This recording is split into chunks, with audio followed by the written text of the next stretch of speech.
Hello everyone. मेरा नाम अरमान खान है और मैं राजस्थान से हूँ। आज मैं आपको ऑर्गेनिक केमिस्ट्री में जोशी फर्स्ट पढ़ाऊँगा। जोशी फर्स्ट को स्टार्ट करने से पहले मैं आपको बता दूं कि मैंने एक एक प्रारूप तैयार किया है इनका, जिसमें आप देख सकते हैं कि जोशी फर्स्ट में क्या क्या टॉपिक आएंगे और इन टॉपिकों को अपन लाइन वाइज पढ़ते जाएंगे। क्योंकि पहले बाउंड्रीज पता होगी तो उससे आपसे समझना ईजी हो जाएगा और हमें दिमाग में रहेगा कि भाई हाँ, हमें क्या क्या टॉपिक पढ़ने वाले हैं और क्या क्या टॉपिक चल रहा है। इससे उसको समझने में आसानी हो जाएगी। तो इसमें स्टार्ट करते हैं अपन। सबसे पहले क्या होता है, ऑर्गेनिक रिएक्शन होती है। उसी से जीरो फर्स्ट की स्टार्टिंग होती है। तो ऑर्गेनिक रिएक्शन किसको बोलते हैं? Bond breaking of old covalent bond and formation of new covalent bond is called organic reaction. ये सिंपल लैंग्वेज है कि भी नए पुराने बॉन्ड का टूटना और नए बॉन्ड का बनना ही ऑर्गेनिक रिएक्शन कहलाती है। अब आप देखिए रिएक्शन मैकेनिज्म ये होता है। ये आप देख सकते हैं, ये दो रिएक्टेंट है जिसे इंटरमीडिएट बनेगा और प्रोडक्ट बनेगा। अब आप इंटरमीडिएट में, ये रिएक्टेंट में आप देख सकते हैं कि एक अपन लेते हैं सबस्ट्रेट और एक अपन लेते हैं रिएजेंट। ठीक है, जिससे दोनों रिएक्शन करके बाद इंटरमीडिएट बनेगा और फिर प्रोडक्ट बनेगा। जीओसी फर्स्ट के अंदर अपन यही पढ़ेंगे कि अपन सबस्ट्रेट के अंदर जो होता है इनमें बॉन्ड कैसे टूटते हैं और फिर जो रिएजेंट अपन ले रहे हैं वो कितने टाइप के ले सकते हैं और दोनों की रिएक्शन के बाद जो इंटरमीडिएट बनते हैं वो कितने प्रकार के बन सकते हैं और फिर जो इंटरमीडिएट बन रहे हैं उससे इंटरमीडिएट से प्रोडक्ट बन रहे हैं उनमें कौन से इफेक्ट लग रहे हैं। जैसे स्टेबिलिटी बढ़ रही है, कितने प्रकार के इफेक्ट, परमानेंट इफेक्ट लग रहा है या फिर टेम्परेरी इफेक्ट लग रहा है। परमानेंट इफेक्ट आप जानते हैं, inductive effect, hyper conjugation, resonance बोलते हैं। वो सब अपन इसमें पढ़ेंगे। तो पूरी रिएक्शन में जितने इफेक्ट्स होते हैं, रिएजेंट्स इंटरमीडिएट हैं, ये सब के सब अपन पढ़ेंगे जीओसी फर्स्ट में। ठीक है।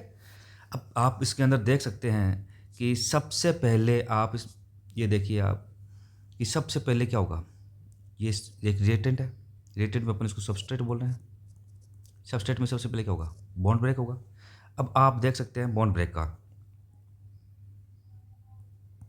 का देखा, जैसे ये एक बॉन्ड है। अब इसमें क्या होगा, एक इन दोनों की इलेक्ट्रोनेगेटिविटी होगी। अब किसी की जब दोनों की इलेक्ट्रोनेगेटिविटी सेम है तब बॉन्ड ब्रेक होगा, तो क्या होगा, फ्री रेडिकल आएंगे। इसको बोलते हैं होमोलाइटिक क्लीवेज। यानी अपन सबसे पहले क्या पढ़ रहे हैं, बॉन्ड ब्रेक होने पर तो रिएक्शन मैकेनिज्म, यानी पूरी रिएक्शन मैकेनिज्म इन चारों पर डिपेंड होती है। Bond cleavage, reagent, reaction intermediate और इलेक्ट्रॉनिक इफेक्ट। सबसे पहले अपन पढ़ेंगे बॉन्ड क्लीवेज। बॉन्ड क्लीवेज में क्या होगा, अब मैंने बता दिया कि एक इलेक्ट्रॉनिटी ज़्यादा और एक इलेक्ट्रॉनिटी कम है तो आएगा सॉरी, दोनों के अगर सेम है तो होमोलैटिक क्लीवेज होगा, दोनों पे फ्री रेडिकल आएंगे। लेकिन यहीं पे अगर ये इनकी जगह ये अगर ये एक बॉन्ड है और इन दोनों की इलेक्ट्रॉनिटी सेम है, सॉरी डिफरेंट है। अब सपोज इसकी इलेक्ट्रॉनिटी ज़्यादा है, तो ज़्यादा है तो इस पर नेगेटिव चार्ज आ जाएगा, बॉन्ड ब्रेक होने के बाद इस पर पॉजिटिव चार्ज आ जाएगा। क्योंकि जिनकी इलेक्ट्रॉनिटी ज़्यादा आती है बॉन्ड उसी तरफ घूमता है, तो इस पर नेगेटिव चार्ज और इस पर पॉजिटिव चार्ज। इसको बोलते हैं अपन हेटेरोलाइटिक क्लीवेज। ठीक है, दो प्रकार के बॉन्ड क्लीवेज है, होमोलाइटिक और हेटेरोलाइटिक, दोनों पढ़ लिया अपन ने। अब बात आती है कि सर तो फिर ये पता कैसे चलेगा इलेक्ट्रोनेगेटिविटी का। तो इलेक्ट्रोनेगेटिविटी की एक टेबल है, वो मैं आपको ट्रिक वाइज पूरी अच्छे से आपको याद करवा दूंगा मैं, कैसे पढ़ना है उसको, कैसे समझना वो भी। बाकी एक छोटी सी ट्रिक ये भी है, आप ये ध्यान रख लेना, हाइड्रोजन बॉन्ड में इनमें ये तो काम आ जाती है। बाकी अपन इसको डिटेल में भी पढ़ेंगे। फ़ोन कॉल, ठीक है। फ़ोन कॉल एक टेम्परेरी, एक बस ये सबसे ज़्यादा इलेक्ट्रोनेगेटिव फ्लोरीन की होती है, फिर ऑक्सीजन की होती है, फिर नाइट्रोजन की, क्लोरीन की लगभग बराबर भी हो सकती है, फिर नाइट्रोजन को ज़्यादा भी मान लेते हैं। ये इलेक्ट्रोनेगेटिविटी का स्टार्टिंग का ही है। बाकी एक टेबल है पूरी पीरियोडिक टेबल में, उसमें सबकी इलेक्ट्रोनेगेटिविटी को कैसे याद रखना है मैं आपको पूरा अच्छे से आगे जाके समझा दूंगा। तो इससे फिर आप क्या होगा, आपको ये हेमोलाइटिक हेटेरोलाइटिक क्लीवेज का पता चल जाएगा। उसके बाद सेकंड टॉपिक क्या है, रिएजेंट। रिएजेंट, अब इसमें मान लो हमने ये लिया सबस्ट्रेट और ये हमने लिया रिएजेंट। ठीक है, अब ये रिएजेंट कितने प्रकार के ले सकते हैं अपन, उनको पढ़ेंगे। रिएजेंट हो सकते हैं ऐसे 5 टाइप के। तो 5 टाइप रिएजेंट्स कौन कौन से? सबसे पहले होता है इलेक्ट्रोफाइल। इलेक्ट्रोफाइल उनको बोलते हैं जिनके पास इलेक्ट्रॉन की कमी होती है। Electron deficient compound called electrophile. उनके टाइप कितने होते हैं वो सब हम अपन डिटेल में पढ़ेंगे। दूसरा आता है न्यूक्लियोफाइल। न्यूक्लियोफाइल का मतलब है जिन इलेक्ट्रॉन रिच कंपाउंड जिनके पास इलेक्ट्रॉन की अधिकता है, लोन पेयर वगैरह होंगे, तो वो सभी के आगे, या फिर ग्रिग्नार्ड एजेंट वगैरह हो गए, ये सब के सब न्यूक्लियोफाइल है। तो इलेक्ट्रॉन रिच कंपाउंड क्या कहलाएंगे? न्यूक्लियोफाइल। दो चीज़ समझ में आ गई। अब आता है एम्बीडेंट न्यूक्लियोफाइल। एम्बीडेंट न्यूक्लियोफाइल में क्या होगा कि एक ही कंपाउंड में more than one electron rich centre, यानी एक ही कंपाउंड में दो से अधिक इलेक्ट्रॉन रिच सेंटर होंगे जो इलेक्ट्रॉन डोनेट कर सकते हैं, तो उनको बोलेंगे एम्बीडेंट न्यूक्लियोफाइल। अगला है एम्बीफाइल न्यूक्लियोफाइल। एम्बीफाइल न्यूक्लियोफाइल में क्या होगा कि एक ही कंपाउंड के अंदर इलेक्ट्रोफाइल और न्यूक्लियोफाइल दोनों मौजूद होंगे, तो वो एज कभी कभी इलेक्ट्रोफाइल की तरह बिहेव भी करेगा और न्यूक्लियोफाइल की तरह भी बिहेव करेगा, तो उनको बोलेंगे अपन एम्बीफाइल न्यूक्लियोफाइल। लास्ट आता है फ्री रेडिकल। जिनके पास फ्री रेडिकल कंपाउंड के पास में, ये भी एक तरह से इलेक्ट्रोफाइल ही होता है, इनमें भी इलेक्ट्रॉन की कमी ही होती है ना। तो फ्री रेडिकल आ गया, लास्ट फ्री रेडिकल भी एक रिएजेंट हो गया। अब इसके बाद क्या हुआ, पहले बॉन्ड टूटा, फिर दोनों रिएजेंट कितने टाइप के ले ली वो पढ़ लिया अपन ने, ठीक है। ये सबस्ट्रेट है, इसका बॉन्ड कैसे टूटा ये पढ़ लिया अपन ने। ये रिएजेंट अपन ने लिया है, वो कितने टाइप के ये भी पढ़ लिया अपन ने। अब इन दोनों की रिएक्शन होगी, रिएक्शन के बाद में अब बन रहा है इंटरमीडिएट। तो इंटरमीडिएट कितने टाइप के हो सकते हैं अपन उसको पढ़ेंगे। इंटरमीडिएट सबसे पहले क्या है, कार्बोकेटाइन, यानी एक कार्बोकेटाइन टाइप का इंटरमीडिएट बन सकता है, ठीक है। एक कार्ब एनाइन पढ़ देंगे अपन, इस टाइप का इंटरमीडिएट बन सकता है। एक फ्री रेडिकल बनेगा,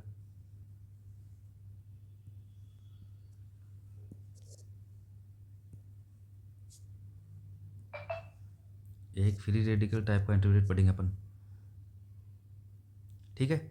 एक आएगा कार्बिन। कार्बिन में क्या होगा, ये दो कोवलेंट बॉन्ड होंगे और एक लोन पेयर होगा, उसको कार्बिन बोल सकते हैं अपन, ये भी एक इंटरमीडिएट है। एक नाइट्रिन आएगा। नाइट्रिन क्या होगा कि एक कोवलेंट बॉन्ड होगा और दो लोन पेयर होंगे, ये भी एक इंटरमीडिएट है। फिर एक बेंजाइन है। बेंजाइन आप जानते ही हैं कि इसको बोलते हैं बेंजाइन, ये भी एक इंटरमीडिएट बन सकता है। अब बेंजाइन में आप देखने के बाद आप यहाँ पर लग रहे होंगे कि ये एक दो तीन चार, ये तो चार sp2 होंगे और ये दो sp होंगे, नहीं, सभी की सभी कंपाउंड sp2 हाइब्रिडाइज होते हैं। ये जो एक्स्ट्रा बॉन्ड है ये आउट ऑफ प्लेन होता है, तो सभी sp2 हाइब्रिडाइज होते हैं। और बेंजाइन एक मोस्ट रिएक्टिव कंपाउंड होता है, इतना रिएक्टिव होता है कि ये कभी इसको जब दूसरा कंपाउंड नहीं मिलता है तो ये आपस में ही रिएक्शन करके डायमर बना लेता है।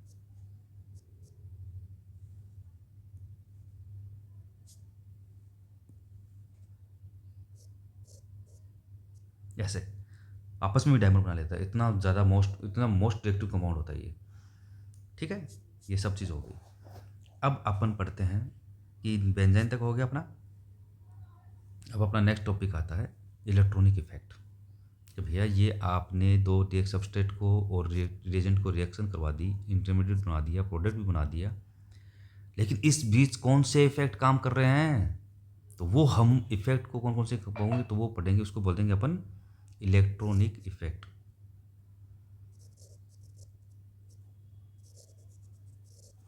अब इलेक्ट्रॉनिक इफेक्ट दो टाइप के होते हैं, एक तो होगा परमानेंट, ये आप देख सकते हैं, एक परमानेंट इफेक्ट होगा, एक होगा टेम्परेरी इफेक्ट। परमानेंट इफेक्ट वो हमेशा ऑलवेज ऑपरेट करेगा, हमेशा ऑपरेट करेगा। लेकिन जो टेम्परेरी इफेक्ट होता है वो क्या है कि रिएक्शन के टाइम ही ऑपरेट करता है।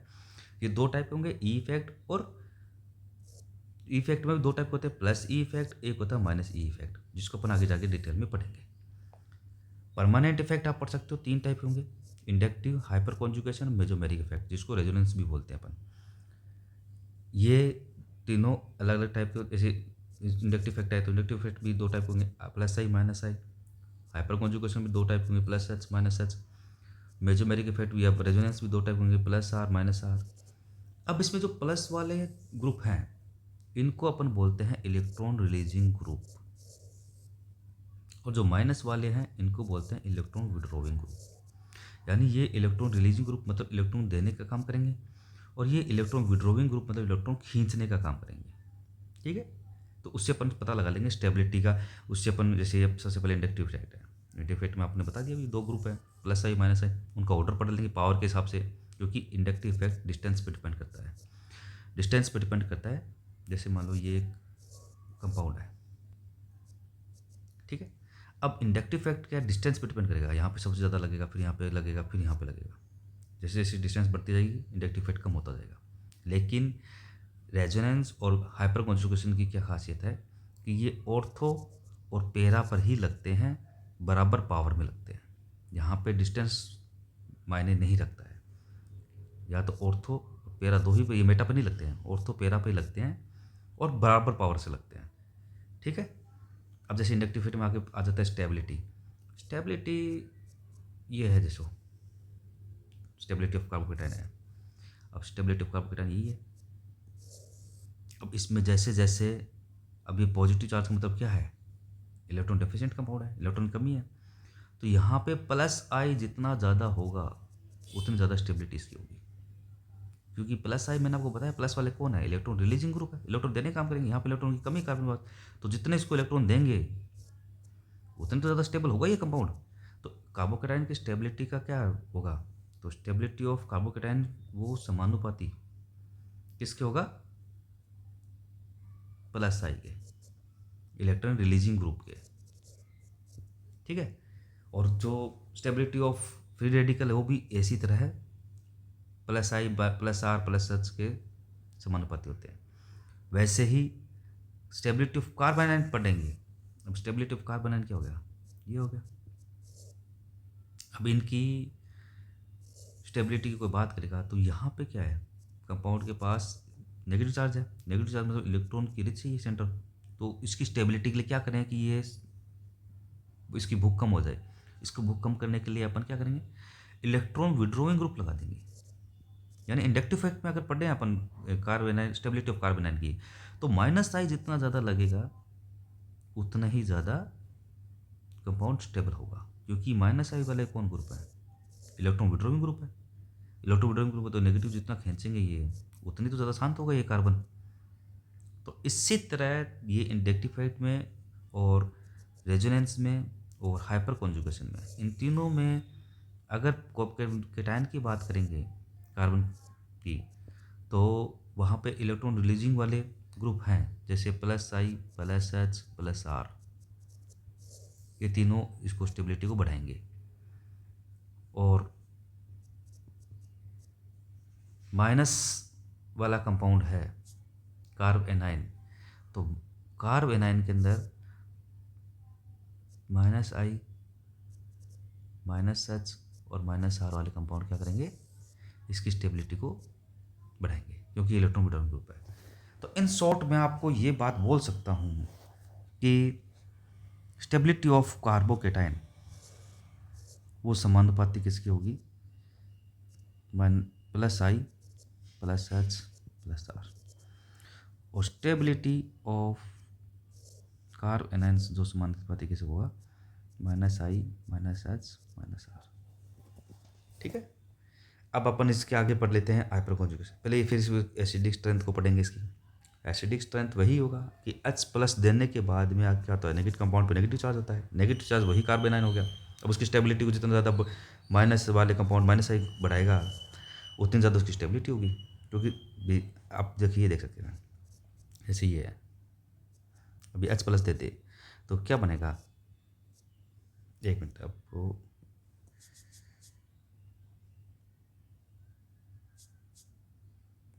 जैसे आपको एक एसिडिक स्ट्रेंथ की बता देता हूँ एग्जांपल। जैसे सपोज ये है, अब ये कंपाउंड H प्लस देगा, एसिडिक स्ट्रेंथ क्या होगा, सबसे ज़्यादा किसकी होगी, भी ये कार्बन से H से जुड़ा हुआ, ये देने के बाद में ये H प्लस ले जाता है माइनस H प्लस, तो ये बचता है, ठीक है। अब ये जितना ज़्यादा स्टेबल होगा उसकी एसिडिटी उतनी ही ज़्यादा होगी, क्योंकि H प्लस देने के बाद में जो नेगेटिव जितना ज़्यादा स्टेबल होगा उतनी ज़्यादा उसकी स्टेबिलिटी होगी, उतनी ज़्यादा उसकी एसिडिक स्ट्रेंथ होगी, ठीक है। अब ये स्टेबल कैसे होगा कि H प्लस देने के बाद जो नेगेटिव चार्ज आया है उसको स्टेबल करने के लिए जितने इलेक्ट्रॉन विड्रॉइंग ग्रुप है वो होंगे तो वो उतनी ज़्यादा उसकी एसिडिक स्ट्रेंथ होगी। अब इलेक्ट्रॉन विड्रॉइंग ग्रुप में कौन कौन, -I -H -R वाले, यानी H प्लस देने के बाद नेगेटिव चार्ज को स्टेबल करने के लिए जितने -I -H -R वाले ग्रुप होंगे वो उसकी स्टेबिलिटी उतनी ज़्यादा बढ़ाएंगे और उसकी एसिडिक स्ट्रेंथ उतनी ही ज़्यादा होगी। समझ में आ गया? इन शॉर्ट आगे डिटेल में पढ़ेंगे इस सब चीज़ों को, आप इसको लेकर बिल्कुल भी टेंशन में ना हो, ये सब चीज़ें अपन एक एक टॉपिक वाइज पढ़ेंगे। अब बात आ जाती है हाइपर कॉन्जुगेशन की। हाइपर कॉन्जुगेशन में भी पहले अपन 2 टॉपिक पढ़ लेते हैं। देखो हाइपर कॉन्जुगेशन में मैं आपको बता देता हूँ कि एक थोड़ा सा इसमें कॉन्फ्लिक्ट है कि कई लोग क्या करते हैं, जिसके होता है कि +H -H दोनों पढ़ाते हैं। कई टीचर बोलते हैं कि हाइपर कॉन्जुगेशन होता ही नहीं है, ये +H एक +I ही है, इंडक्टिव इफेक्ट ही है। और लेकिन मैं चाहता हूँ कि आपको दोनों बता दो, क्योंकि एक CCl3 CF3 ऐसे करके ये ग्रुप होते हैं जो -H की तरह ही काम करते हैं, जिसको रिवर्स ऑफ हाइपर कॉन्जुगेशन बोलते हैं। अपन ये इसको अपन तो दोनों ग्रुप में बांट के अच्छे से पढ़ेंगे। फिर हाइपर कॉन्जुगेशन कार्बोकेटाइन, ये मैंने आपको बता ही दिया। फिर रेडिकल एल्किन की स्टेबिलिटी, एल्किन की स्टेबिलिटी क्या होगी, जो बीटा हाइड्रोजन है वो जितने ज़्यादा होंगे उसकी स्टेबिलिटी उतनी ज़्यादा होगी। ठीक है, यानी एल्किन की स्टेबिलिटी क्या होगी, हाइपर कॉन्जुगेशन पर डिपेंड होगी। अल्फा हाइड्रोजन की संख्या जितना ज़्यादा होगी एल्किन में, उसमें उतनी ज़्यादा उसकी स्टेबिलिटी होगी। अब रिवर्स ऑफ हाइपर कॉन्जुगेशन ये वही आगे मैंने आपको बताया -H, जिसको अपन बोलते हैं, तो इसको भी अपन -H की तरफ पढ़ लेंगे। अब +H इफेक्ट ऑन बेंजीनिंग, ये वही चीज़ है जैसे ये CH3 है। अब यहाँ पे ये +I का काम भी कर रहा है, ये यहाँ पे +H का भी काम कर रहा है, और ये दो ही काम कर रहा है। इन दोनों ग्रुप में आता है, +I में आता है और +H में आता है। ठीक है, तो यहाँ पे इस रिंग के CH3 जो जुड़ा हुआ है, इसमें क्या है, 3 अल्फा हाइड्रोजन है। अब कई सोचते हैं कि सर अगर मैं ऐसे कर दूं तो कई सोचते हैं कि यहाँ पे ये ज़्यादा इलेक्ट्रॉन देंगे ये कंपाउंड। नहीं, ये कभी नहीं होता, क्योंकि इस बेंजीन रिंग से जो ग्रुप जुड़ा हुआ है ये एल्किन है, इसके पास वाले कार्बन हाइड्रोजन 3, मतलब ये +H ज़्यादा दे रहा है, 3 अल्फा हाइड्रोजन है। यहाँ पे बेंजीन रिंग में जो हाइड्रोजन वो एक ही है, समझे? तो ये कम +H देगा। हालांकि इंडक्टिव इफेक्ट इसका ज़्यादा +I इसका ज़्यादा लग रहा है, लेकिन इसका हाइपर कॉन्जुगेशन ज़्यादा लग रहा है। जैसे मैं आपको फिर से बता दूं एक चीज़,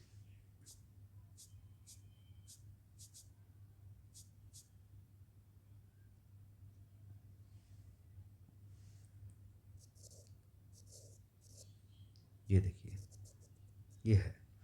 अब लोग बोलेंगे सर इसमें +I ज़्यादा लग रहा है, इसमें +I लग रहा है, हाँ से लग रहा है, इसमें +H लग रहा है, हाँ लग रहा है। तो एक ये कंपाउंड है,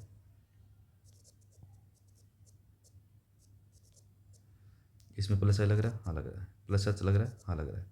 अब एक तरफ इनमें दोनों देख कर अपन कंपेरिजन करें तो इसमें +I कम लग रहा है, इसमें +I ज़्यादा लग रहा है। ठीक है, तो ये इलेक्ट्रॉन ज़्यादा देगा रिंग में, बेंजीन रिंग में, और देगा तो कौन सा, वही ऑर्थो और पैरा पोजीशन पे रिंग में जाएगा। इलेक्ट्रॉन डेंसिटी की ऑर्थो पैरा पे ही ये रेजोनेंस करता है। तो लोग बोलेंगे नहीं सर ये ज़्यादा इलेक्ट्रॉन रिलीजिंग है। नहीं, ये नहीं है, ये है, क्योंकि इसके पास 3 अल्फा हाइड्रोजन है तो ये +H दे रहा है। और पावर के अंदर बात करें तो सबसे ज़्यादा पावरफुल होता है रेजोनेंस, फिर हाइपर कॉन्जुगेशन, और फिर होता है इंडक्टिव इफेक्ट। यानी अगर एक कंपाउंड जैसे यहाँ पे CH3 है, ये यहाँ पे हाइपर कॉन्जुगेशन भी दे रहा है और ये यहाँ पे इंडक्टिव इफेक्ट भी दे रहा है, तो इसमें डोमिनेंट हाइपर कॉन्जुगेशन हो गया। पहले अपन हाइपर कॉन्जुगेशन देखेंगे, भले ही इसमें इंडक्टिव इफेक्ट ज़्यादा लग रहा हो लेकिन इसमें +H ज़्यादा लग रहा है, समझे आप? तो इसको देखेंगे अपन। तो इलेक्ट्रॉन रिलीजिंग ग्रुप ज़्यादा +H किस पे, तो ये एक्टिवेटिंग ग्रुप ज़्यादा ये है, ना कि ये। इसको डिटेल में पढ़ लेंगे अपन सारी चीज़ आगे। अभी तो आपको मैं समझा रहा हूँ कि ये एक प्रारूप, ताकि आके अपन टॉपिक वाइज पढ़ें तो आपको समझ में आ जाएगा चल क्या रहा है। फिर heat of hydrogenation, heat of combustion, ये भी वही है, एल्कीन की स्टेबिलिटी के ये व्युत्क्रमानुपाती होगा। ठीक है, तो उसमें जितनी एल्कीन की स्टेबिलिटी ज़्यादा होगी उतनी ही ज़्यादा हीट ऑफ हाइड्रोजनेशन कम होगा, कंबशन भी कम होगा। तो ये इसी पे हाइपर कॉन्जुगेशन पे में इसकी बात हो जाएगी। फिर आता है मेजोमेरिक इफेक्ट या रेजोनेंस। रेजोनेंस +R -R उनकी पावर के हिसाब से ऑर्डर पढ़ लेंगे। फिर टाइप ऑफ कौन से किस टाइप से रेजोनेंस चल सकता है, कितने टाइप उसके वो पढ़ेंगे अपन। Stability of resonance structure plus R minus R के हिसाब से उसकी रेजोनेटिंग स्ट्रक्चर की स्टेबिलिटी को पढ़ लेंगे अपन। एरोमेटिसिटी भी पढ़ेंगे, रेजोनेंस एनर्जी पढ़ेंगे, ब्रैड्स रूल पढ़ेंगे, सर इफेक्ट पढ़ेंगे, फिर इसमें इंटरमीडिएट ऑफ कार्बोकेटाइन सब चीज़, एसिडिक बेसिक स्ट्रेंथ पढ़ेंगे, फिर ऑर्थो इफेक्ट पढ़ेंगे, फिर feasibility of acid based restriction होगी कब होगी, कब संभव होगी वो उसको पढ़ेंगे अपन पूरा। स्टेरिक इनहिबिशन SIP जिसको बोलते हैं, स्टेरिक इनहिबिशन ऑफ प्रोटोनेशन, इसको पढ़ेंगे कि प्रोटोनेशन कहाँ कहाँ पे होगा, कौन सी साइड पे होगा। बॉन्ड लेंथ कंपैरिजन पढ़ेंगे, कौन सा बॉन्ड बड़ा होगा, कौन सा छोटा होगा, ये सब रेजोनेंस पे बात चलेगी इनकी। और ये सब चीज़ होने के बाद लास्ट में एक टेम्पररी इफेक्ट आता है, plus E effect minus I effect, इसको पढ़ेंगे। प्लस ई इफेक्ट और माइनस ई इफेक्ट, ठीक है, ये टेम्पररी इफेक्ट में आ जाएगा, ड्यूरिंग द रिएक्शन होती है। फिर उसके अलावा 3 टॉपिक और होते हैं, tautomerism, comparison of enol keto enol content और स्टेबिलिटी ऑर्डर, और लास्ट वाला इनॉल कंटेंट और परसेंटेज ऑफ इनॉल। ये सब टॉपिक टेम्पररी इफेक्ट के बाद में ये 3 टॉपिक और अलग से पढ़ने होंगे अपने, जो कि ये सारी चीज़ है GOC फर्स्ट में पढ़ेंगे। आप देख सकते हैं क्राइटेरिया कि GOC फर्स्ट के अंदर ये सब टॉपिक आएंगे, ठीक है। फिर अब अपन जो नेक्स्ट क्लास से होगा उससे क्या करेंगे, बॉन्ड क्लीवेज से स्टार्ट करेंगे, फिर इनको डिटेल में पढ़ेंगे। सबसे पहले बॉन्ड क्लीवेज पढ़ेंगे, फिर रिएजेंट पढ़ेंगे, फिर इंटरमीडिएट पढ़ेंगे, और फिर इलेक्ट्रॉन इफेक्ट पढ़ेंगे। अब आपको समझ में आ गया कि अपन आगे पढ़ेंगे कैसे, वो चीज़ समझ में आनी चाहिए, बस आगे से अपन इसको डिटेल में पढ़ेंगे, ठीक है। धन्यवाद।